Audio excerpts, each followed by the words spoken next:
Bonjour à tous, bienvenue à la Faculté des sciences du sport. Donc, je suis Julien Boissière, je suis le responsable pédagogique des LAS, première, deuxième, troisième année. Donc, c'est moi qui vous ferai cette conférence pour vous présenter un petit peu la formation. Alors, je reviendrai sur des éléments généraux, même si maintenant la réforme est en place depuis 2-3 ans, donc la connaissance est de plus en plus importante sur ce système-là, je le rappellerai quand même. Après, je dirai sur les éléments un petit peu spécifiques de la formation, quels sont les contenus d'enseignement, pour quand même avoir une idée d'où on met les pieds. Et puis, j'évoquerai aussi certaines questions qui reviennent souvent, donc un petit peu comment sont classés les candidats pour avoir telle ou telle filière. Et puis, on parlera aussi de Parcoursup. Où dois-je candidater? Que dois-je fournir dans mon dossier? Des choses un petit peu pratiques. Mais dans un premier temps, je vais laisser la parole à Madame Muriel Garcin, notre doyen, qui va vous souhaiter également la bienvenue, et puis revenir sur quelques éléments généraux de la formation avant qu'on aille dans le spécifique. Merci Monsieur Boissière.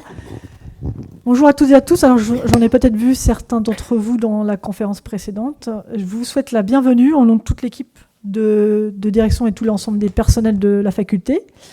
Voilà, nous, c'est un moment fort, la journée porte ouverte. On a accueil de vous accueillir pour mieux vous aider, vous informer, aider à l'orientation, qui est un moment important dans la vie des lycéens. Et donc, vous présenter un petit peu... pour ma part, la partie qui concerne l'écosystème dans lequel on évolue. Alors, donc, nous sommes ici à la Faculté des sciences du sport et de l'éducation physique, l'Université de Lille. Cette université, c'est une grande université qui compte pas près de 78 000 étudiants, donc une des plus grandes universités au niveau national, si ce n'est la première université en termes d'effectifs, avec plus de 7 200 enseignants et personnels qui sont là pour accompagner les jeunes dans leurs projets et dans leur réussite. Dans cette université, il y a un certain nombre de composantes qui sont des unités de formation et de recherche dans laquelle nous faisons partie, notamment l'unité de formation et de recherche en sciences de santé et du sport. Donc cette composante, qui fait partie des 10, regroupe en son sein donc 5 facultés dans lesquelles nous sommes en jaune. Donc on retrouve tout le secteur de la santé avec l'ingénierie et le management de la santé, la médecine, chirurgie dentaire, la pharmacie et donc les sciences du sport. Et donc cette UFR de sciences de santé et sport, c'est quand même déjà 23 000 étudiants, donc on est quand même une composante forte dans l'université, avec un certain nombre aussi de personnel pour accompagner les étudiants donc, dans les métiers de la santé et du sport.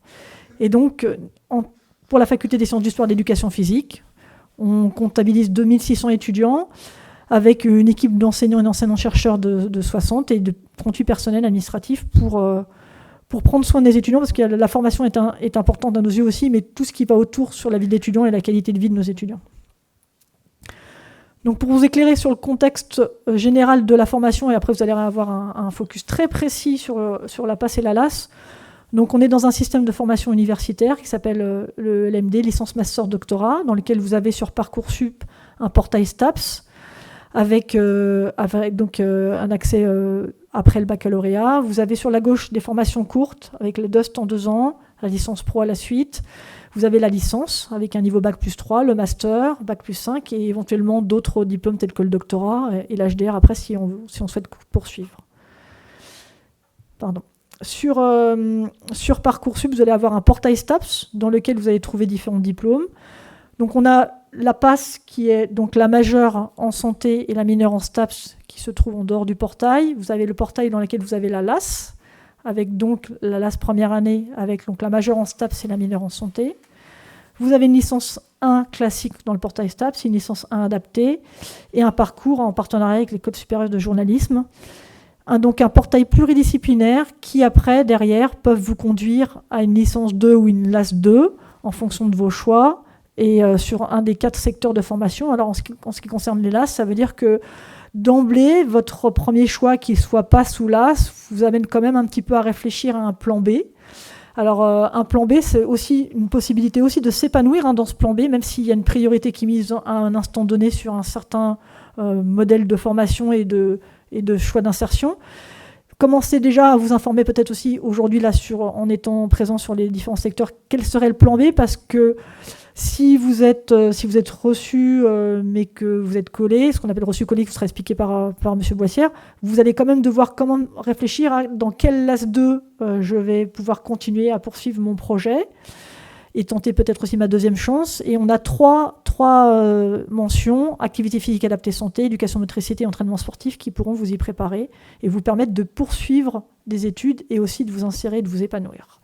Et à l'issue, bien sûr, on peut aussi, continuer à l'issue de la licence avec un master. Voilà, donc un écosystème qui vous permet d'avoir un choix prioritaire de formation, mais aussi tout un autre ensemble de choix qui s'offrent à vous, qui vous permettent de rebondir et, je vous le rappelle, de s'épanouir aussi pour vous. Il n'y a pas, ça sera les aléas de la vie, mais ça ne s'arrêtera pas là. Et enfin, vous avez aussi une possibilité de conclure aussi avec des formations d'apprentissage ici. Alors, pas pour la LAS et la PASS, mais pour d'autres formations qui sont aussi un très bon moyen aussi d'insertion pour des étudiants, une très belle expérience avec un temps de formation et un temps dans la structure dans lequel nos étudiants s'épanouissent aussi.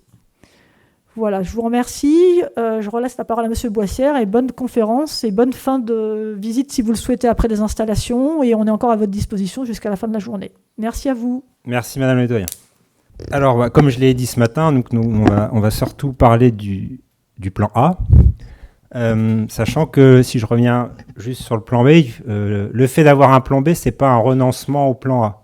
Parce que parfois, certains un petit peu s'occupent de rien. Si je pense à un plan B, c'est que je suis pas dedans, c'est que je suis pas motivé, c'est faux. Il faut en avoir un pour se positionner au cas où et s'épanouir, et pas forcément être que déçu à la fin, même s'il y en aura si ça se passe mal. Alors, comme je l'ai dit, je vais reparler un petit peu de la réforme des études de santé. Alors, à l'Université de Lille, parce qu'évidemment, il y a des décrets, il y a des arrêtés qui régissent ça maintenant sur la santé, pour les accès en médecine, pharma, dentaire, sage-femme, et puis des arrêtés pour la kiné. Alors forcément, il y a un canevas politique global, mais la déclinaison dans chacune des universités peut être un petit peu différente. Donc moi, je vais vous présenter le fonctionnement lillois, évidemment, là où vous êtes susceptible d'aller. Alors, quoi qu'il en soit, quel que soit l'endroit, les grands principes de la réforme, alors certains les connaissent, certains un petit peu moins, donc je me permets de les rappeler. L'objectif, c'est de diversifier les voies d'accès. Alors, pas tant pour diversifier les voies d'accès, mais aussi pour diversifier les profils de candidats. Les profils de candidats. Alors, évidemment, pour l'accès aux études de santé de manière générale, on va retrouver ce que certains connaissent sous le terme de PACES, enfin l'ex-PACES, puisque ça fait du coup maintenant quelques années que ça n'existe plus. On parle du portail d'accès spécifique en santé, ou le PASS. Et puis la voie alternative, je dis bien alternative, pas secondaire ou minoritaire ou autre, c'est une deuxième voie possible dans cette diversification de l'accès, les licences d'accès santé, sachant que les deux formations reposent sur un fonctionnement un petit peu commun qu'on appelle des formations en système majeur-mineur. Alors le système du PASS, c'est forcément une majeure en santé et une mineure qui va être dite hors santé, ou également appelée dans le jargon, si vous faites la tournée un petit peu des facultés, unité d'enseignement d'ouverture. Il y aura une unité d'enseignement d'ouverture en STAPS, j'y reviendrai. Et puis la licence accès santé, forcément, ça va être l'inverse. On aura une majeure spécifique, ici STAPS, mais ça pourrait être psycho, maths par exemple, et puis une mineure santé. Les deux éléments sont inversés, mais dans les deux cas, on a cette possibilité. Ce qui est souhaité aussi dans cette politique-là, c'est alors toujours conserver un petit peu les deux chances pour accéder aux études de santé, pas plus, mais globalement ça correspond à ce qu'il y avait un petit peu avant, sauf que la petite nuance, c'est si avant l'ex-PACES pouvait se redoubler, très exceptionnellement, parfois peut-être se tripler pour quelques cas très très particuliers, on redoublait au même niveau d'année d'études. Là, il y a une idée de sécurisation du parcours, c'est-à-dire que vous passiez par une PASS ou que vous passiez par la LAS TAPS également, ce sont des années d'études qui ne se doublent pas. Il faut progresser dans ces études pour faire valoir une deuxième chance. Donc je peux avoir loupé le coche en PASS, en LAS 1. Si je veux une deuxième tentative, je vais réaliser ça en LAS 2, voire en LAS 3, On en reparlera dans quelques minutes. Donc l'aspect sécurisation du parcours, ici, il est construit comme ça. C'est-à-dire comme l'étudiant progresse dans ses études, finalement son plan B, parce que les LAS, on pourrait dire, et leur contenu serait du plan B, vont faire évoluer l'étudiant et il ne va pas passer 1 an, 2 ans, parfois peut-être 3 ans en première année pour au final à rien avoir. Là, on peut peut-être passer 1 an, 2 ans, voire 3 ans, mais au final, on est sur le point d'avoir une licence où on a validé une licence. Donc c'est là l'idée de la réforme. Et puis, comme on est en licence, même si on est accès santé, on a le loisir d'éventuellement rebasculer dans les parcours plus classiques si on le souhaite. C'est l'idée. Sans reprendre tout à zéro, comme c'était le cas souvent avant. Et puis, autre élément, alors ça, qui est peut-être un petit peu plus à nuancer, c'est la fin du numerus clausus, la fin du concours, même si finalement les choses restent un petit peu proches de ça. On a une étape en plusieurs d'admission, une procédure d'admission en plusieurs étapes sur lequel je reviendrai un petit peu tout à l'heure.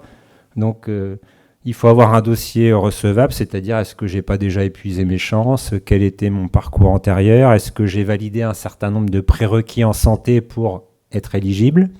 Et puis là, on a un système un petit peu en 2 temps. Historiquement, la PACES, globalement, si on était bon sur les écrits, les meilleurs étaient pris uniquement sur la base de ces résultats académiques. Là, dans la diversification des profils, il y a à la fois le système d'ELAS et il y a à la fois ce système-là où on a une admission dite de 2e groupe, c'est-à-dire que, alors évidemment, les tout meilleurs étudiants au niveau académique, eux, auront leur place en dentaire, je vais prendre dentaire par exemple, dès les épreuves dites de 1er groupe, suite aux écrits, alors que d'autres passeront, à l'issue des écrits, ne seront pas les mieux classés, ou pas les meilleurs des meilleurs si je puis dire, ils seront juste les meilleurs, passeront par des entretiens oraux qui finiront par les départager sur d'autres qualités que leurs résultats académiques. C'est en ça qu'il peut y avoir une variété un petit peu des profils recrutés pour les métiers de santé.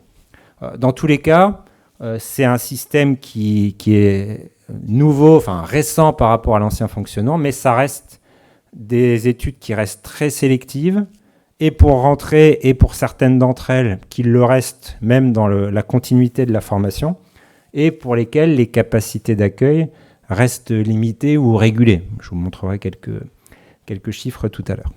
Alors, si je nous mets un petit peu dans notre environnement local, l'accès aux études de santé, alors via STAPS en règle générale à l'Université de Lille, mais il y a les 2 possibilités. On peut accéder avec des enseignements STAPS plus ou moins importants en volume aux accès aux études de santé, alors par la STAPS, qui va un petit peu plus nous intéresser quand même aujourd'hui.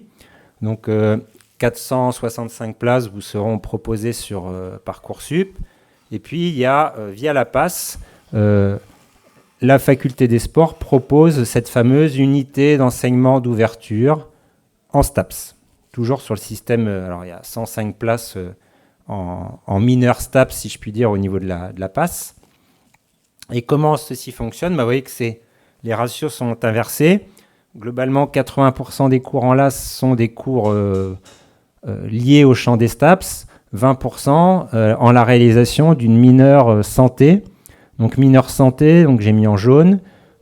Si on prend l'emploi du temps de l'étudiant, globalement du lundi au jeudi, il est ici pour les cours qui ont trait à l'enseignement STAPS. Et le vendredi, l'étudiant se retrouve en fac de médecine avec tous les autres étudiants des différentes classes pour suivre les enseignements dits de mineure santé.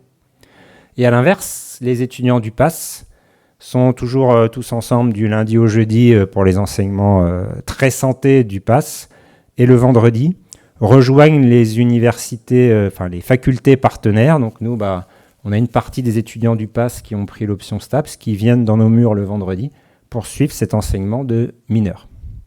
À titre d'information, globalement, il y a 16 LAS différentes à l'université. Alors il y en a 11 très locales, il y en a 5 qui sont liées avec un partenariat avec l'Université de Valenciennes, et puis des unités d'ouverture en PASS, il y en a 13 différentes, une d'entre elles étant le STAPS. Alors si, point important, en LAS 1, on a 2 promos très séparés au regard du volume. Il n'y a pas de pratique sportive, j'ai vu qu'il y avait ces questions-là sur une petite feuille. En LAS 1, il y en aura, mais c'est bien, c'est comme ça me fait penser à certaines choses. Il y en aura forcément si vous devez passer par la case LAS 2 ou LAS 3 par contre. Donc, alors, parfois, il y en a, ils le savent, très bien, ça les arrange, ils ne sont pas sportifs, mais c'est un passage comme un autre. D'autres le découvrent, alors on essaye de passer le message pour qu'ils le découvrent le moins possible le jour de la rentrée, même si on a toujours qu'ils le découvrent le jour de la rentrée. Donc, avoir ça en tête, par contre, en LAS 2, message inverse, attention, vous avez bien du sport. Enfin, de la pratique sportive. Et puis, nouveauté de cette année, qui n'est pas forcément encore très très bien intégrée, parce qu'on avait un historique important avec les fameuses prépa kiné, parce qu'il y a beaucoup d'étudiants qui venaient et qui viennent toujours d'ailleurs, plutôt pour faire kiné en passant par ici. Alors jusqu'à l'an passé, nous avions des places réservées, donc pour faire simple, pour faire kiné, soit j'allais en PASS, soit j'allais en STAPS, ou soit j'allais à l'Institut Lillois pour la santé. Et puis c'était les 3 chemins possibles.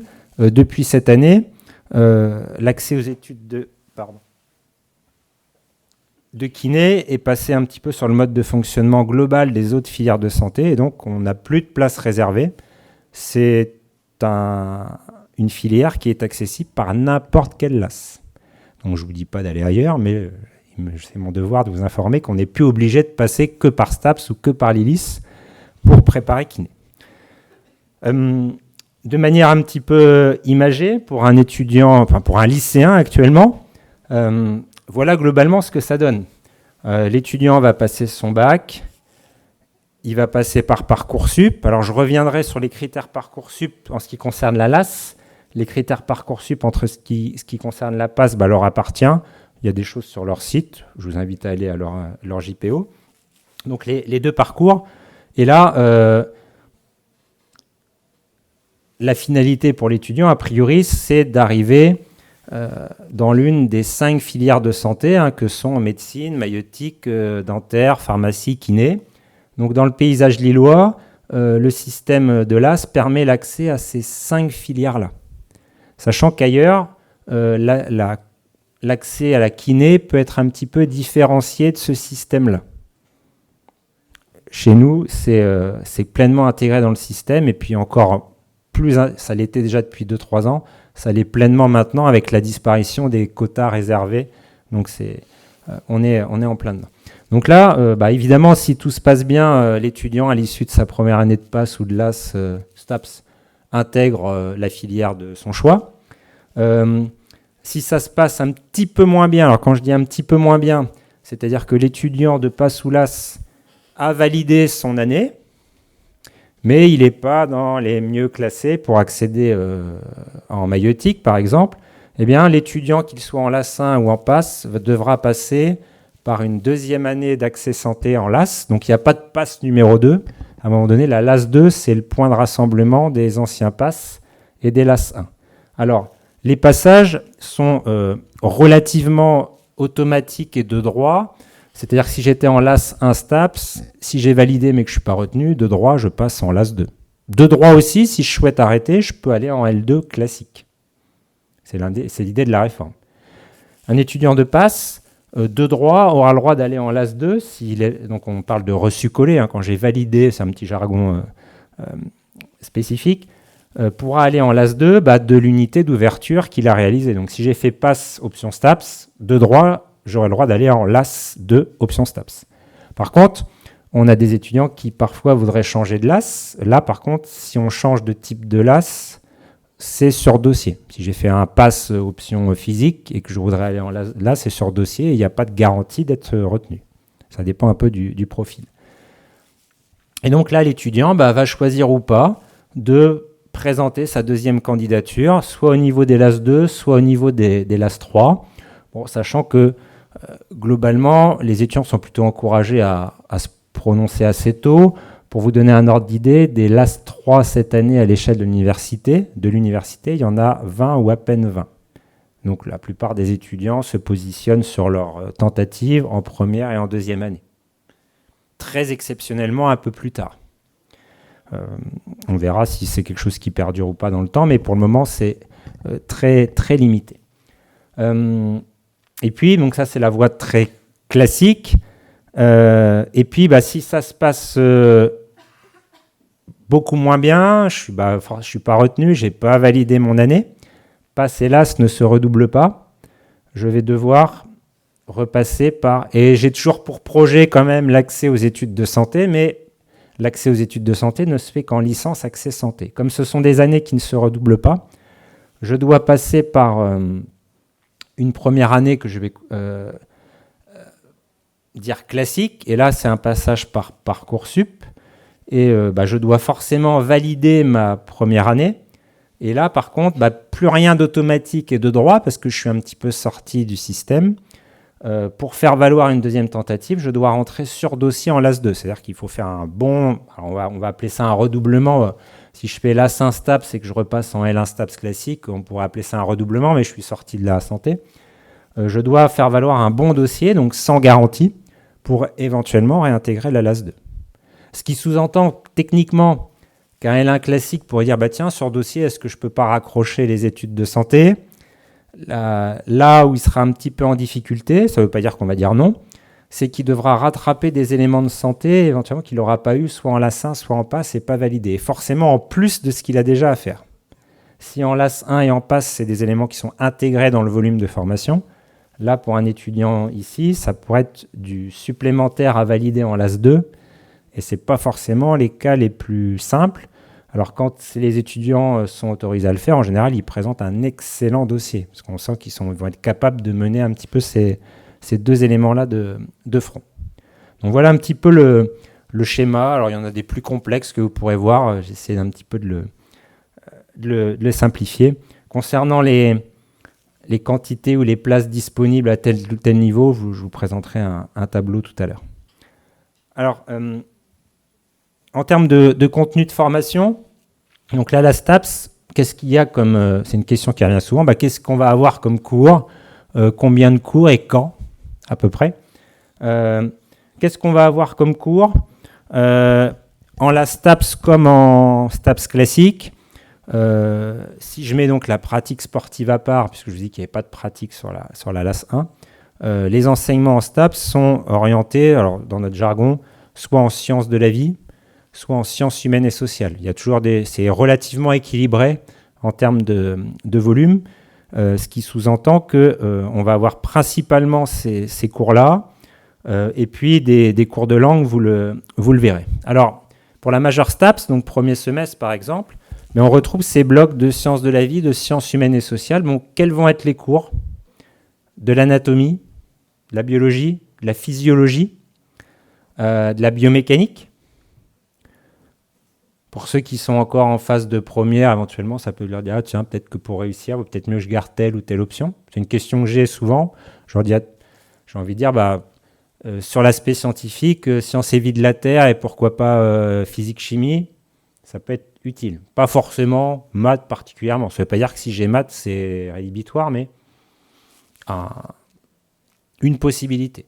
Au niveau sciences humaines et sociales, de la psychologie, de l'histoire, de la sociologie, alors plutôt au deuxième semestre, des sciences de l'éducation, c'est le contenu très classique d'un étudiant en STAPS, de l'anglais, puisque à l'université de Lille, l'enseignement de la langue étrangère a pris plus de place depuis la dernière accréditation, ce qui fait qu'un étudiant de licence doit suivre, le volume n'est pas extraordinaire, mais doit avoir 5 semestres sur 6 avec un enseignement en anglais. Les LAS ne dérogent pas à la règle. Ils ont de l'anglais au premier semestre, ils n'en ont pas au deuxième. Les L1 classiques, c'est l'inverse, ils n'en ont pas au premier et ils en ont au deuxième. Et à partir de la LAS 2, il y a de l'anglais à tous les semestres comme en licence classique. Donc, attention à ça. Et puis, des contenus un petit peu liés aux activités physiques et sportives. Alors, sous forme théorique et pas pratique.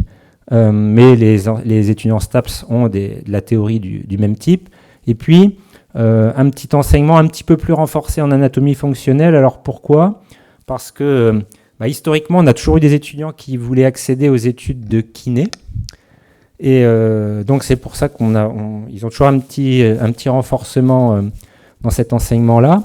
Et puis on le maintient parce que, je le racontais ce matin, mais ce qui est vrai, il y a encore 2 jours, on a un collègue qui intervient chez nous en anatomie et dans les écoles de kiné, et on lui a dit, quand on fait le point sur quels sont les étudiants qui réussissent le mieux en école de kiné en anatomie, ce sont ceux qui sont passés par la LAS TAPS. Donc on va maintenir ça, puisque la majorité quand même de notre effectif est intéressé par la kiné. Et puis même quand on fait médecine, vous le verrez, les enseignements d'anatomie en mineur sont très importants. Donc ça ne peut que les aider. Donc cours premier, deuxième semestre, du jeudi au vendredi. Au deuxième semestre, vous savez, on retrouve toujours des enseignements de sciences de la vie, sciences humaines et sociales, toujours des théories concernant les activités physiques et sportives. Alors liées cette fois-ci à de la psychologie cognitive, mais vous voyez, sciences de l'éducation, sociologie, physiologie, neurophysiologie, toujours sur cette balance assez équilibrée entre les 2 grands champs disciplinaires. Donc ça, c'est la majeure STAPS. Alors je ne vais pas vous présenter les maquettes des LAS 2, des LAS 3, mais globalement, en LAS 2, on retrouve cet équilibre-là avec une poursuite de ces enseignements-là. Mais il y aura de la pratique sportive supplémentaire.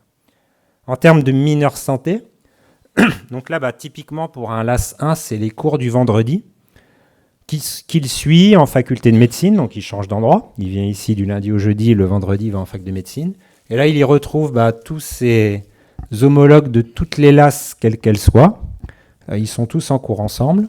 Et au premier semestre, quelle que soit la filière auquel je prétends, médecine dentaire, peu importe, c'est un enseignement commun avec des sciences fondamentales pour la santé. Là, forcément, un enseignement très, très scientifique, biologie, biophysique, biochimie.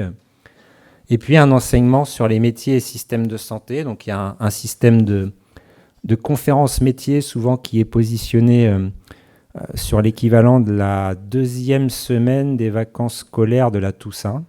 Donc, en général, vous n'êtes pas en vacances. Vous avez les séminaires métiers qui aident notamment les étudiants à se positionner sur à quelle filière ils vont candidater. On leur présente le métier de kiné, de chirurgien, de ceci, de cela. Et donc, l'étudiant se positionne. D'autres contenus, j'ai perdu SSH, où il y a pas mal de sémantique en grec, en latin. Alors, il ne suffit pas d'avoir fait grec ou latin. En général, les étudiants s'en sortent plutôt pas mal sur cet examen-là. Et donc, ça, c'est la mineure santé qui est très commune au premier semestre. Au deuxième semestre, les cours ont toujours lieu le vendredi. Alors, il y a toujours une partie commune, sciences médicales, où il y a de l'histologie, de la physiologie, de la pharmacologie. Ça reste commun. Et puis là, suite au séminaire métier notamment, l'étudiant en novembre s'est positionné sur est-ce que je vais candidater en médecine, en pharma, en dentaire. Alors, est-ce que je candidate à 1, 2, 3, 4 ou 5 L'étudiant peut candidater à une seule filière, peut candidater aux 5 filières. L'emploi du temps est organisé de telle manière, alors ça serait très lourd, et c'est peut-être aller dans le mur, donc je vous le déconseille, peut potentiellement préparer les 5 filières et n'aura jamais de doublon de cours à choisir entre 2 cours. Celui qui veut préparer les 5, il a le loisir de suivre tous les cours sans devoir choisir entre 2 cours sur un même créneau. Mais ça veut dire que le vendredi, il y est de 8h à 20h non-stop tout le semestre. C'est peut-être un petit peu compliqué.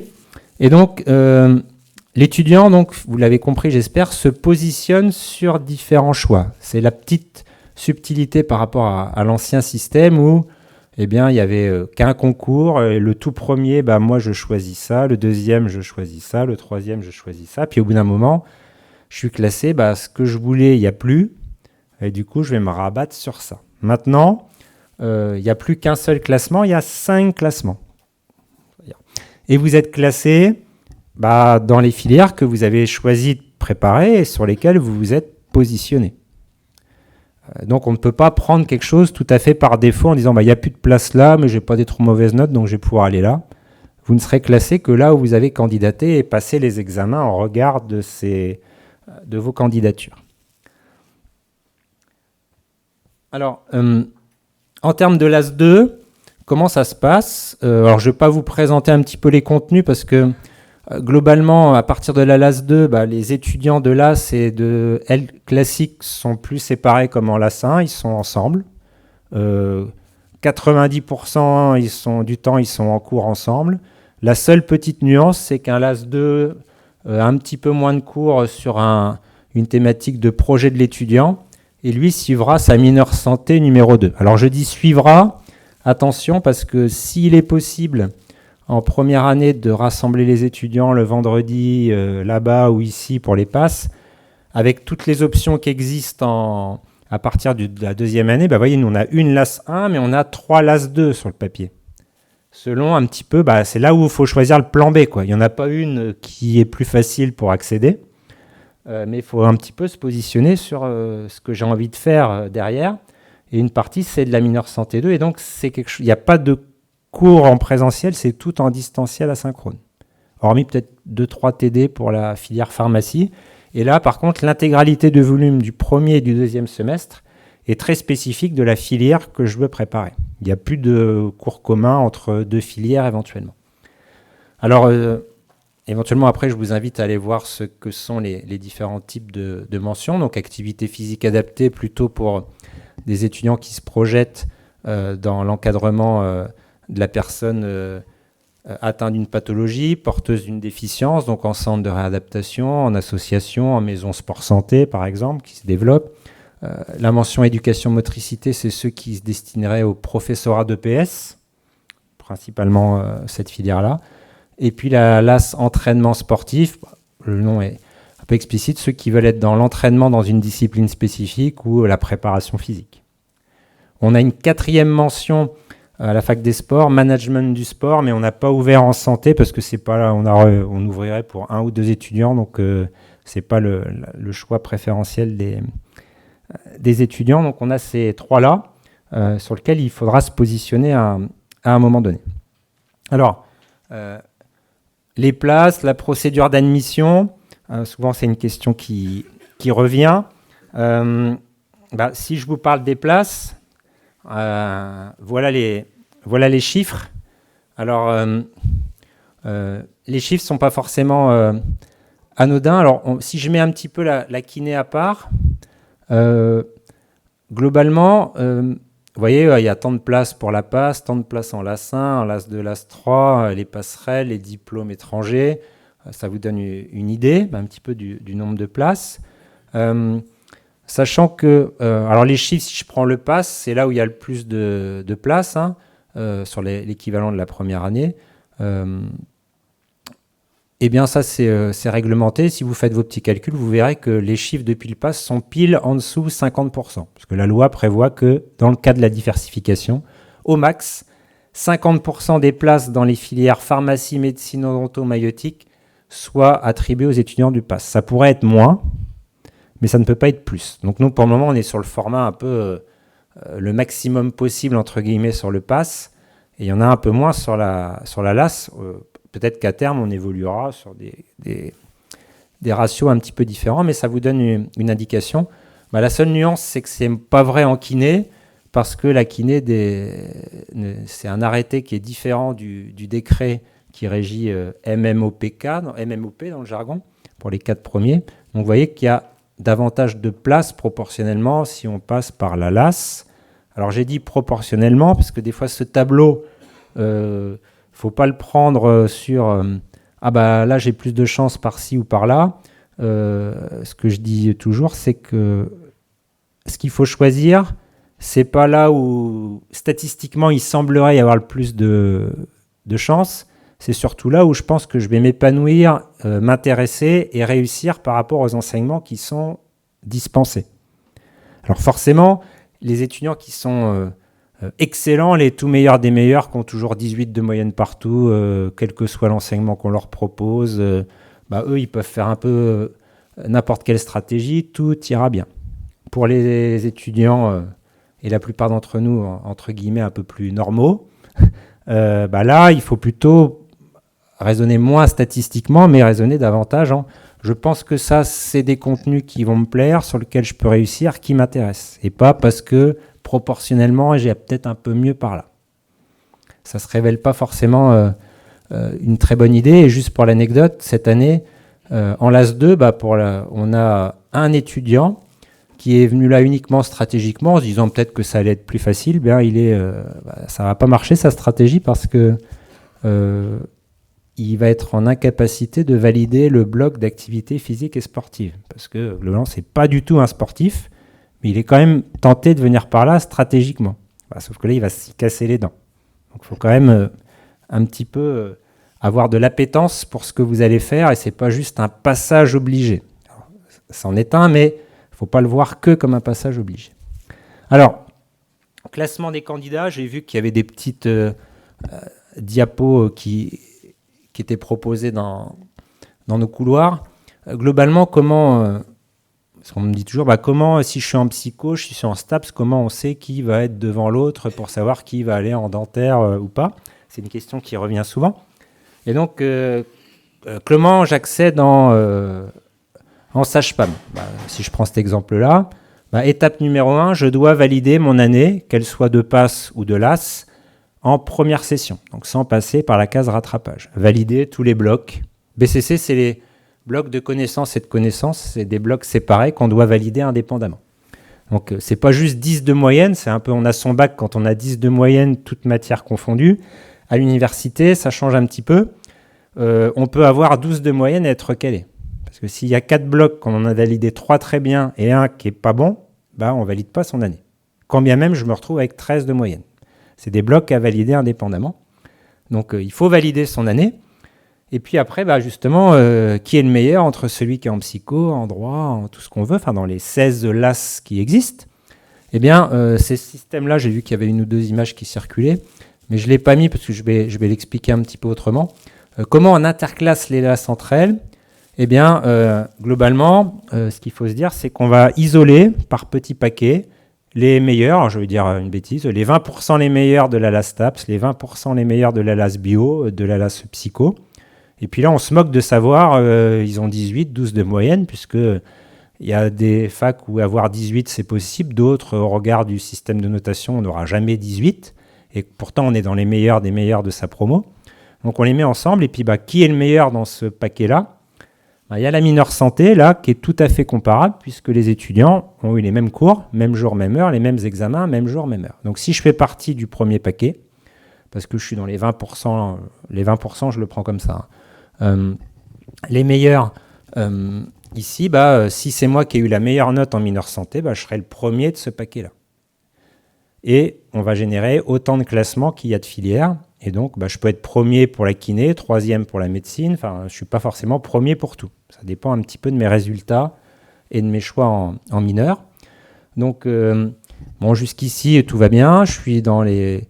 j'ai validé, je suis dans des bons paquets, mais je suis dans le bon paquet, mais je ne suis pas dans les premières places, parce qu'il y a un premier classement où si j'ai... Alors, vous avez vu tout à l'heure, il y avait 50 places en sage-femme, mais bien les 25 premières places, la moitié, seront attribuées aux étudiants à l'issue des écrits. Les 25 places suivantes ne seront pas attribuées aux 25 suivants. Eh bien, les 25 places qui suivront, il y aura des épreuves dites de second groupe. Donc, c'est des étudiants qui ont validé les crédits, mais qui ne sont pas classés en position suffisante. Et là, ils vont passer par un système d'oraux. Alors ça se passe en juin-juillet, sur un temps relativement court, sur des entretiens oraux qui n'ont rien à voir avec la spécialité du candidat. On ne va pas les interroger sur des connaissances en bio, en STAPS. C'est vraiment finalement, l'idée, c'est d'évaluer les qualités humaines, d'analyse, critique, donc sur des thèmes de société, donc presque culture générale ou l'empathie des gens. Donc plutôt évaluer les qualités humaines et critique et d'analyse, sans dire qu'il faut avoir fait maths ou bio ou STAPS ou psycho. Assez peu d'influence. Et là, les étudiants sont reclassés pour attribuer les dernières places. Donc en premier temps, dès les écrits, en deuxième temps, à la suite d'oraux. Alors les étudiants qui sont retenus pour les oraux, il y a quand même quelques heures de cours qui sont prévues, qui sont organisés pour la faculté de médecine, justement pour quand même les briefer sur ce qui est attendu dans les oraux, etc. Ils n'y vont pas un petit peu la fleur au fusil, ils ont quand même quelques heures pour connaître les attendus de ces oraux. Donc voilà un petit peu le système grossièrement de classement. L'idée, c'est pas d'en parler plus que ça.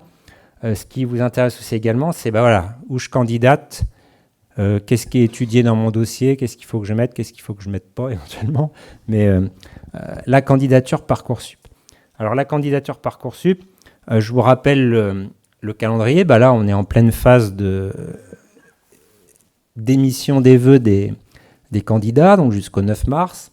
Ensuite, vous aurez de mars à avril confirmer ses vœux. Ça, c'est important, parce que parfois, on a des étudiants, ils ont fait leurs vœux, puis ils n'ont pas confirmé. Donc, ça les élimine, entre guillemets, directement.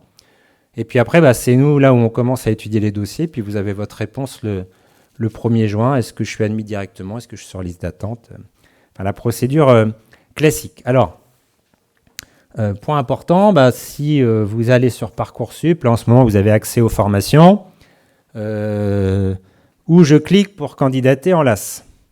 Si vous faites STAPS Université de Lille, vous allez trouver même techniquement 5 formations. Il y aura le DUST que j'ai éliminé.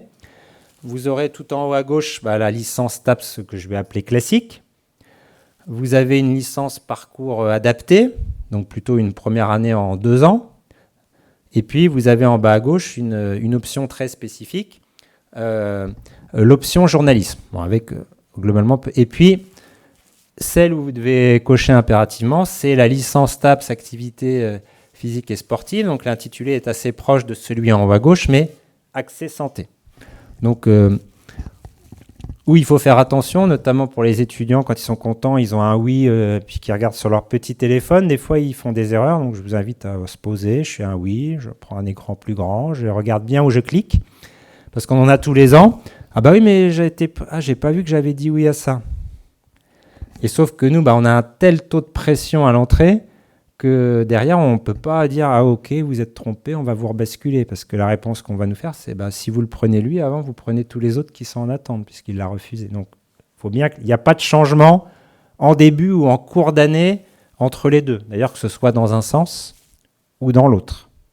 Puisque le système fait que si j'étais en haut à gauche, sur dossier, éventuellement, je peux arriver en LAS 2 en bas à droite, et que si j'étais en LAS 1 en bas à droite, et que finalement ça ne me plaît pas, si je valide mon année, je peux revenir en L2 classique sans problème. Donc il n'y a pas de passerelle en cours d'année, vu le nombre d'étudiants qu'on a à gérer.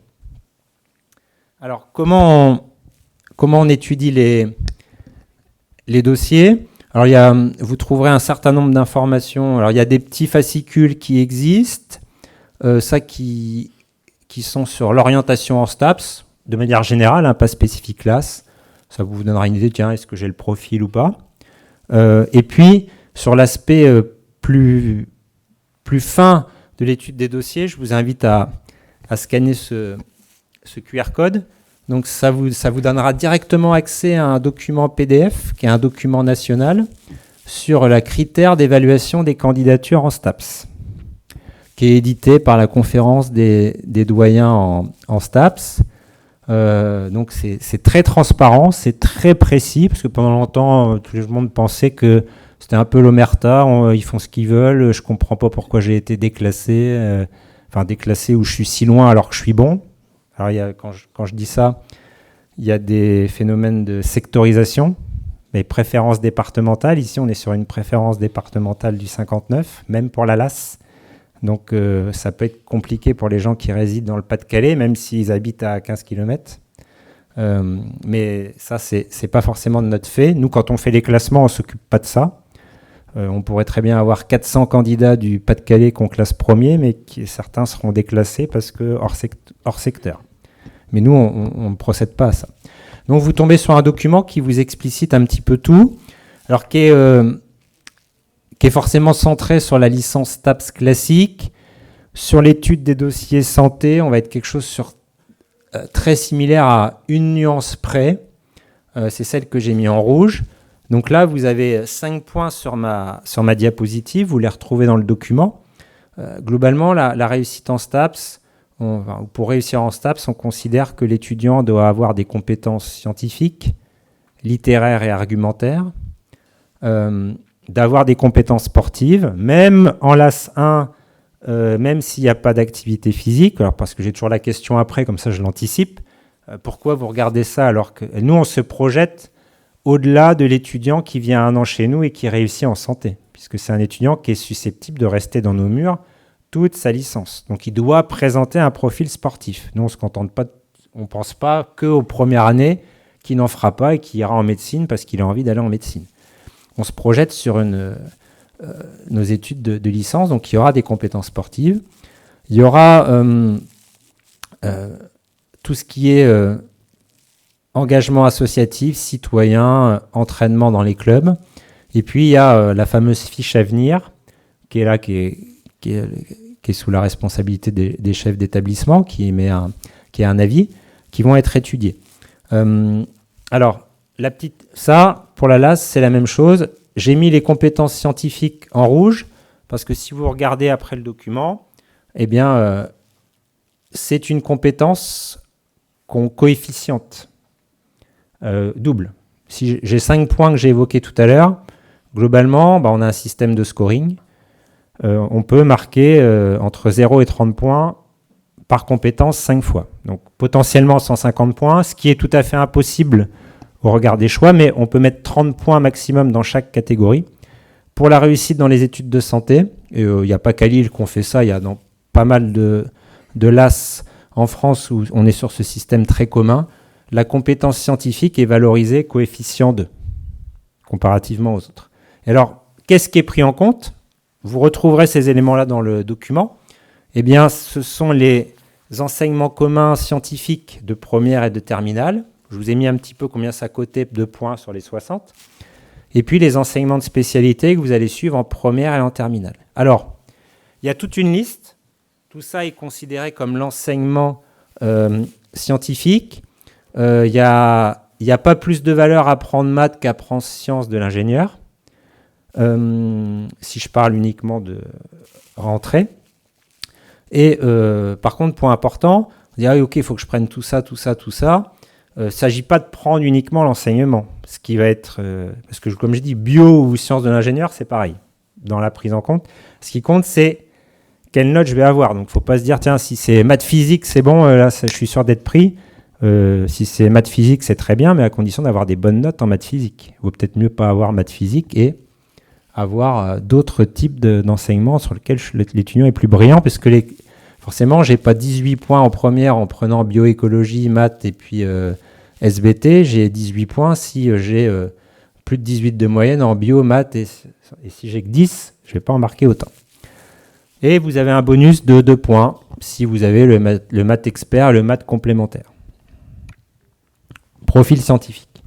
Au niveau des compétences argumentaires et littéraires, une partie sur les enseignements communs de français, d'histoire G, la langue vivante. Et puis pareil, là sur 30 points, avec d'autres types d'enseignements, de spécialités que vous auriez ou pas retenu pour le bac. Alors, comme j'ai dit, on ne peut pas mettre tous les points, puisque forcément, si vous avez pris que des enseignements scientifiques, vous ne pourrez pas prendre les enseignements de spécialité littéraire et inversement. Donc, à vous de faire vos choix. Et pareil, tout comme il y a un bonus pour les enseignements scientifiques, il y a le bonus si vous prenez une troisième langue, le cours droit et grands enjeux du monde contemporain. Après, je ne suis pas un professionnel de la réforme du bac, alors ce n'est pas forcément des enseignements qui me parlent beaucoup. Je n'ai pas trop vécu ça. Mais on est là-dessus. Alors ça, évidemment, comment c'est traité ? C'est traité sur la base des notes des candidats qui sont remontées automatiquement sur la plateforme. Donc on disait, tu vois, alors, c'est un mot qu'on nous dit de plus dire, il y a le fameux algorithme qui fait peur à tout le monde. Finalement, on fait des petits calculs de points par rapport aux notes qui sont les notes réelles des lycéens. Là où l'étude devient un petit peu plus qualitative, c'est sur les compétences sportives et les autres. Et là, j'ai mis des choses en rouge, puisque dans les compétences sportives, évidemment, il va y avoir vos notes d'EPS qui ne comptent pas pour la majorité, et il y a votre pratique hors EPS, jusqu'à 22 points selon votre niveau. Et là, vous allez avoir un questionnaire à remplir, comme un étudiant STAPS classique, je déclare je fais que de l'activité de loisir, je suis au niveau régional en UNSS, je suis au niveau national en basket, je suis sportif de haut niveau. Alors, sur le papier, on peut déclarer ce qu'on veut. Par contre, il va falloir forcément attester ce qu'on déclare. Parce que sinon, moi, si j'y vais, je suis champion du monde dans 4 disciplines. Et puis, voilà. Sur le petit document que vous avez flashé, vous allez voir, il y a des petits tableaux où si je déclare tel niveau sportif, je vais devoir fournir une attestation de tel ordre. Président de club, professeur d'EPS si je déclare avoir un niveau régional UNSS. J'ai carrément un courrier du ministère si je suis sur liste ministérielle et que je suis sportif de haut niveau. Donc tout est à justifier, ce n'est pas que du déclaratif. Et là, les commissions, ce qu'elles regardent, c'est surtout ça. C'est est-ce que les déclarations sont en conformité avec la réalité des choses. Il y a un petit bonus si vous avez l'option EPS, toujours dans la limite de 30 points maximum. Et puis pour tout ce qui est responsabilité collective, engagement associatif, citoyen, c'est le même principe. Là, ce que vous pouvez valoriser, c'est tous vos engagements en tant que délégué, de membre d'une association. Si vous avez des diplômes de secouriste, si vous avez le BAFA, si vous avez le BNSSA, si vous avez des diplômes d'arbitre, etc. Ça, c'est des choses qui sont valorisables. Et selon le même principe, vous avez un petit tableau. Si je déclare ça, c'est tel type de document que je dois fournir pour prétendre aux points qui y sont associés. Donc là, c'est vraiment des éléments qualitatifs qu'il faut justifier parce que si l'étudiant a dit « je suis sportif de haut niveau, j'ai le BAFA, j'ai un brevet professionnel jeunesse et sport » et qu'il n'y a aucun des documents, il va tomber à 0 sur tous ces critères-là. Donc important de justifier. Et là, vous avez pareil le tableau qui explique un petit peu ce que je dois justifier également. Puis dernière partie le 5e point, c'est par rapport aux appréciations qui vont avoir été posées par votre établissement sur ces différents éléments-là de la fiche à venir. Donc c'est des mots-clés qu'on retrouve, donc c'est très bien. Alors j'ai plus en tête les éléments, mais c'est très bien, c'est à conforter, à renforcer. Et donc là, il y a une évaluation là-dessus. Cas particulier quand même pour les étudiants en réorientation. Il y en a peut-être qui font une première année actuellement d'autres choses, puis qui ont envie de revenir peut-être vers une licence d'accès santé. Alors forcément, n'étant plus au lycée, ils ne vont pas avoir de fiche à venir. Alors c'est pas qu'ils prennent 0 points parce qu'ils n'ont pas de fiche à venir. Là, le système d'évaluation, ça va être globalement les compétences 1 à 4. On va un petit peu moyenner ce qu'ils valent pour établir 15 points entre 0 et 15 points sur les 30.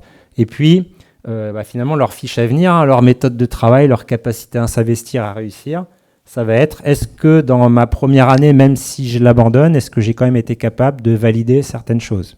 Si j'ai rien validé du tout et que j'ai fait un peu une année sabbatique, j'aurai pas de points. Mais si j'avais quand même un peu travaillé et que j'ai validé quelques crédits, je peux avoir quelques points supplémentaires. C'est un petit peu le pendant de la fiche à venir chez un étudiant qui serait en première année, qui souhaite se réorienter.